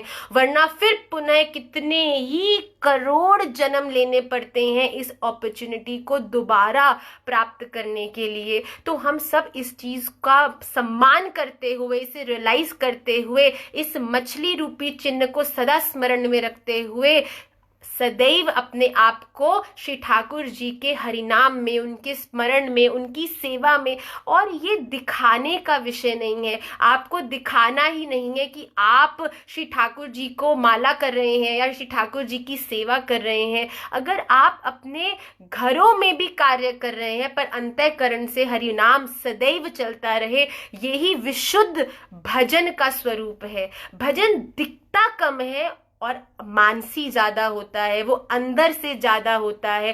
ठाकुर जी आप ऊपर से कितने सुंदर हैं, ऊपर से कितना भजन कर रहे हैं, इससे प्रभावित नहीं होंगे। ठाकुर जी आप अंदर से कितना भजन कर रहे हैं, आप मानसिक रूप से, अंतः स्वरूप से आप कितना उनसे प्रेम करते हैं, इससे प्रभावित होकर हमें प्राप्त होंगे। तो मछली चिन्ह के माध्यम से हम सदा ये स्मरण में रखें कि हम हर चीज के बिना रहने पर प्रतिदिन हरिनाम के बिना ना रह पाए। हर श्वास पर श्री राधा रानी का नाम हो, हर श्वास पर श्री राधा रमण देवजू का नाम हो, और श्री राधा ऐसी कृपा हो कि नाम लेते लेते लेते लेते एक दिन ऐसा आए कि नाम लेते ही प्रत्यक्ष जुगल जोड़ी सरकार के दर्शन प्राप्त हो। यही जीवन का एक मात्र लक्ष्य है। बाकी सब तो एक टेस्ट होता है ना, टेस्ट में बहुत प्रकार के प्रश्न आते हैं, अगर आप उन प्रश्नों का सही उत्तर देते हैं तो आप पास हो जाते हैं। पर अगर आप उस एग्जाम में किसी और ही विषय को तैयार करके आएंगे तो चूक जाएंगे। तो अगर एग्जाम ने माया देवी के प्रश्नों की जिज्ञासा करेंगे, बहुत सुंदर है, बड़ा कंफर्टेबल है, बहुत आनंद आता है। अगर इस आनंद में, इस लौकिक भौतिक आनंद में फंसे रह जाओगे तो परमानंद से चूक जाओगे। और मैं सत्य कहती हूँ, अगर परमानंद की प्राप्ति हो जाएगी तो ये रस, ये आनंद, ये जो टेम्पररी कंफर्ट हैप्पीनेस है, ये आपको कुछ भी नहीं लगेगी, चींटी समान भी नहीं लगेगी। कुछ ना होते हुए भी सदैव प्रसन्नता का अनुभव होगा, आनंद की अनुभूति होगी। ये श्री कृष्ण प्रेम, श्री कृष्ण चरणारविंद की महिमा है। आज हमने निमाई पाठशाला की इस कक्षा के माध्यम से श्री ठाकुर जी के चरणों में विद्यमान 19 चिन्ह, और अगर आपको उनके भाव समझ आए तो बहुत अच्छा, अगर नहीं भी आए तो कम से कम आज श्री ठाकुर जी के चरणों में विद्यमान इन 19 चिन्ह का दर्शन करने का हम सबको सौभाग्य मिला। आइए पुनः एक बार जल्दी से श्री ठाकुर जी के 19 जो चिन्ह हैं उनका ध्यान करते हुए फिर हम कक्षा का विश्राम करेंगे। ठाकुर जी के दोनों श्री चरण जो हैं उनमें कुल मिला के 19 चरण चिन्ह हैं, जिनमें से ठाकुर जी के दाहिने चरण में 11 चिन्ह हैं और बाहिने चरण में 8 चिन्ह विद्यमान हैं। पहला चरण चिन्ह जो ठाकुर जी के दाहिने चरण में अंगुष्ठ के बिल्कुल नीचे है वो है चक्र, छत्र, ध्वजा, कमल, वज्र, अंकुश, ऊर्ध्व रेखा, जौ, 4 स्वास्तिक, 4 पके हुए जंबू फल, अष्टकोण, ये हुए 11 चिन्ह। अब बाहिनी चरण की ओर शंख, आकाश, धनुष, गैया का खुर, 4 स्वर्ण कलश, त्रिकोण, अर्धचंद्र और मीन, मछली। प्रतिदिन श्री ठाकुर जी के चरण दर्शन करके अगर हम इन सभी चिन्हों का ध्यान करेंगे तो निश्चित जो हमारा भजन है, जो भजन की में विचलित हो जाते हैं, ध्यान नहीं लगता, तो इन सब चरण चिन्हों का ध्यान करने से एक भक्त के जीवन में जो भजन है उसमें और स्थिरता आती है, दृढ़ता आती है। तो हम भी प्रतिदिन जब भी अपने भजन में विद्यमान हो तो श्री ठाकुर जी के चरणों का निश्चित रूप से ध्यान करें, क्योंकि श्री ठाकुर जी के चरण ही मंगलदायी हैं, कल्याणदायी हैं, कल्याण करने वाले हैं, और इनका ध्यान करने से ही हमारे भजन में स्थिरता आएगी, वो और सुंदर होगा और रुचि हमारी भजन में बढ़ेगी। तो हम सभी प्रतिदिन इन सभी चिन्हों का ध्यान करते हुए अपने जीवन में श्री ठाकुर जी हर प्रकार के जो जितने भी फल हैं, कर्म हैं, उनको अपने चक्रों से उनका नाश करके हमें अपनी छत्र छाया में रखकर, हमारे हृदय पर अपने प्रेम की ध्वजा लहराकर और हमें इस संपूर्ण संसार के कल्मश से ऊपर उठाकर हमारे जितने भी विकार हैं उनको अपनी वज्र से चूर चूर करके हमें अपने भजन रूपी अंकुश से मार्गदर्शन प्रदान करें। हमारे चतुर्विध पुरुषार्थों में होने वाले सभी कर्म मंगल हो और सभी आश्रमों के अनुसार ही हम कर्म करें, ऐसी हम पर कृपा हो, हमारी बुद्धि बने, प्रकृति के 8 प्रकार शुद्ध हो जिससे कि भजन में और निष्ठा हो। शंख रूपी जो घोषणा है वो हो जाए कि जीवन में किसी प्रकार के ताप दुख से हमारा कोई लेना देना नहीं, क्योंकि हमारे पास श्री कृष्ण प्रेम रूपी कवच है, हमने उसे धारण किया है। और ठाकुर जी की व्याप्तता को हम हर एक वस्तु, हर एक प्राणी, हर एक जीव में उसका अनुभव करें, उसकी अनुभूति करें, और श्री ठाकुर जी के प्रेम रस रूपी चरणों पर अपने मन को स्थिर करके उन चरणों का ध्यान करके श्री ठाकुर जी के प्रेम रस का आस्वादन करें। उन चरणों को धनुष रूपी मानकर अपने मन को उस पर चढ़ाएं और खूब चिंतन करके ठाकुर जी के प्रेम रस पर अपना लक्ष्य उसको बनाकर उस पर अपना निशाना छोड़ें। और त्रिताप और जो त्रिगुणात्मक स्वरूप है इस दुनिया का, ठाकुर जी का प्रेम रस हो जाए तो पंचम पुरुषार्थ की प्राप्ति होती है जो कि प्रेम है। तो इन चतुर्विद से मुक्ति प्राप्त होती है, इनसे छुटकारा मिलता है और ठाकुर जी के विशुद्ध प्रेम की प्राप्ति होती है। तो ये त्रिताप है और जो त्रिगुणात्मक स्वरूप है, सात्विक, तामसिक और राजसिक,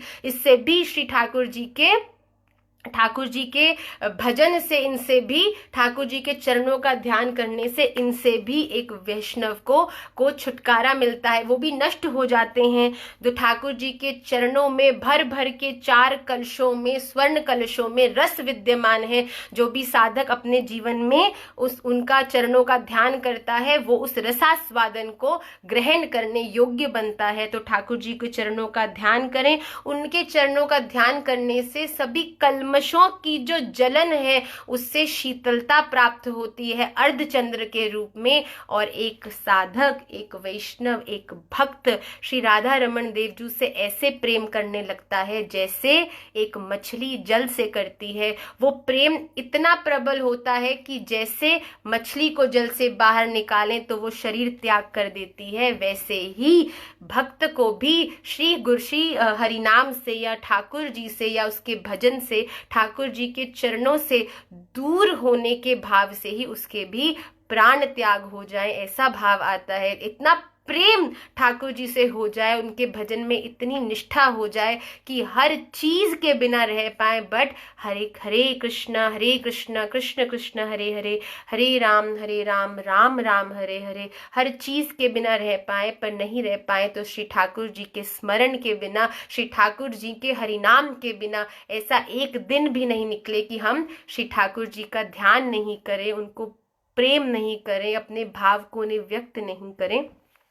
मुझे आशा है कि आप सभी को अपनी अल्प बुद्धि से जो ठाकुर जी के 19 चरण चिन्ह हैं वो समझाने का, बताने का जो प्रयास है वो कुछ सफल हुआ हो। आप सभी प्रतिदिन इन चरणों का ध्यान करते हुए अपने भजन में चिंतन करें। निश्चित रूप से जो भी भक्तजन ठाकुर जी के चरणों का ध्यान करते हैं वो उनके प्रेम को आरोगने योग्य हो जाते हैं। श्री ठाकुर जी वो ही आरोगते हैं जो तुलसी से युक्त होता है, और हमारा भजन ही इस शरीर के लिए वो तुलसी है जिसे डालने पर श्री ठाकुर जी के लिए हम तैयार होते हैं। तो हम श्री ठाकुर जी का स्मरण करते हुए, उनके चरणों का ध्यान करते हुए अपने जीवन में उनके प्रेम को पाने की याचना करें, ऐसी मेरी प्रार्थना है। आप सभी का दिन, महीना, हफ्ता सब मंगलमय हो और सबके बिना आप रह पाए, बट श्री हरिनाम के बिना नहीं रहें।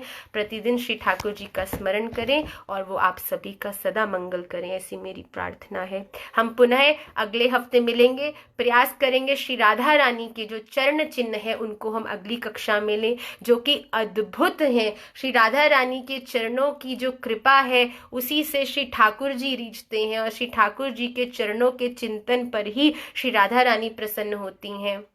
तो हम प्रयास करके अगले हफ्ते श्री राधा रानी के चरण चिन्ह कक्षा में उठाएंगे।